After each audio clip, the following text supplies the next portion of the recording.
quand il y a des bombes qui sont interceptées juste en haut de notre hôtel, je pense qu'il faut faire quelque chose. Des Québécois en vacances au Moyen-Orient réclament des vols de rapatriement de la part du Canada. Ils sont coincés dans la région depuis les frappes de Donald Trump. L'incertitude est entière.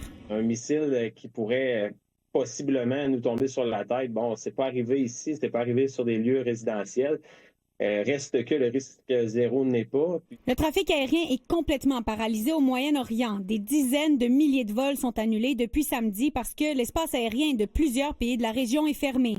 Les avions sont beaucoup plus exposés aux dangers que si c'était, par exemple, des combats au sol. Ces images de Flight Radar qui suit les vols un peu partout dans le monde vous montrent qu'il n'y a aucun avion qui vole au-dessus du Moyen-Orient et ça a un impact majeur sur le trafic aérien parce que les aéroports qui sont dans cette région jouent un rôle crucial dans le trafic aérien mondial.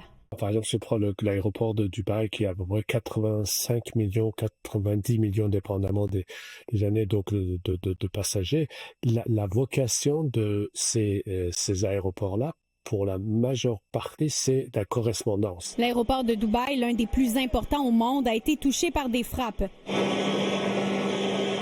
Les dégâts sont majeurs. Une Québécoise coincée là-bas ne sait pas quand elle pourra quitter. On nous a demandé de rentrer à l'intérieur, donc là, on est vraiment confinés à l'intérieur de l'hôtel.